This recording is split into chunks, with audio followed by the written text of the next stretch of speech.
Hello বন্ধুরা, cook and share চ্যানেলে স্বাগত। আজকে আমি বানাবো কোরিয়ান রোল অমলেট। এই রেসিপি কিভাবে বানিয়েছি আপনাদের সঙ্গে শেয়ার করব। চলো তাহলে ভিডিওটি দেখে নেওয়া যাক।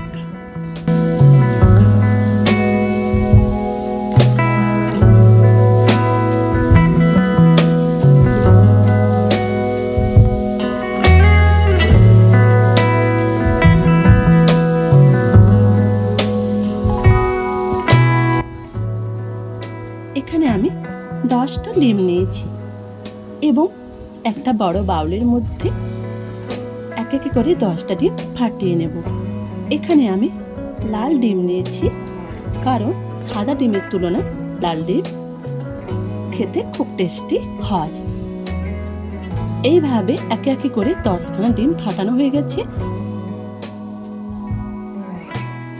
ওর মধ্যে দিয়ে দিচ্ছি টেস্ট অনুযায়ী salt, half teaspoon black pepper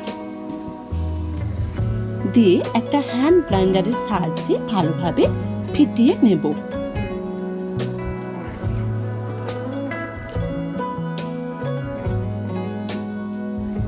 ফেটানো হয়ে গেছে।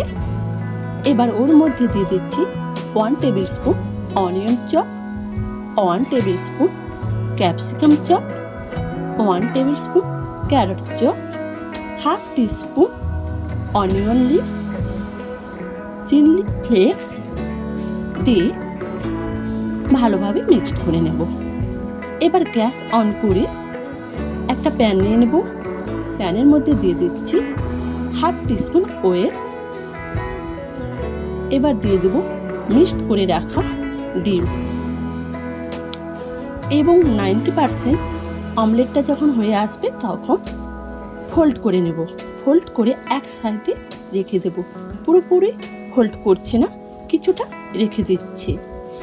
এবার সামনের দিকে অল্প একটু অয়েল দিয়ে দিচ্ছি, দিয়ে আবার মিক্সড করা ডিম দিয়ে দিচ্ছি, কারণ একটা অমলেটের সাথে আর একটা অমলেট অ্যাড করছি। এভাবে একটা অমলেটের সঙ্গে আর একটা অমলেট ফোল্ড করে নেব। ফোল্ড করা হয়ে গেছে। এবার দু সাইডে ভালোভাবে চেপে চেপে ফ্রাই করে নেব, যাতে ওর মধ্যে কাঁচা অংশ থেকে না যায়, এবং একটা প্লেটের মধ্যে ঢেলে নেব। এইভাবে একে একে করে অমলেট বানিয়ে নেব। এবার এখানেও একই প্রসেসে ডিমের অমলেটটা বানিয়ে নিচ্ছি। এই অমলেটটা বানাতে খুবই অল্প টাইম লাগে আর অল্প উপকরণই লাগছে, যে উপকরণগুলো আমাদের প্রত্যেকের বাড়িতে কিন্তু অ্যাভেলেবেল, বিশেষ করে শীতকালে। তাই কোনো অসুবিধা নেই যে এইভাবে অমলেট বানাতে। সাধারণ অমলেটের তুলনায় এই অমলেটটা কিন্তু খেতে খুব অসাধারণ লাগে।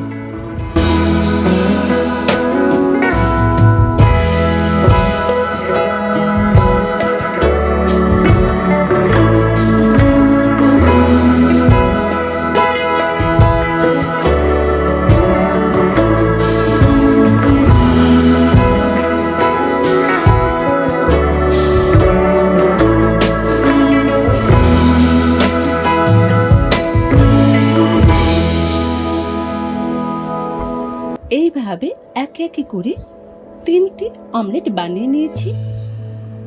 এবার একটা নাইফের সাহায্যে পিস পিস করে কেটে নেব।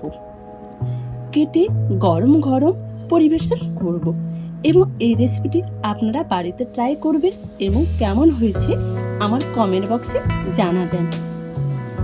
এই রেসিপিটি যদি আপনাদের ভালো লাগে লাইক, কমেন্ট, শেয়ার করবেন, এবং যারা আমার চ্যানেলটি সাবস্ক্রাইব করেনি দয়া করে সাবস্ক্রাইব করে দেবেন এবং বেল আইকন প্রেস করতে ভুলবেন না। এরপরের ভিডিও আবার দেখা হবে। ততক্ষণের জন্য বাই বাই।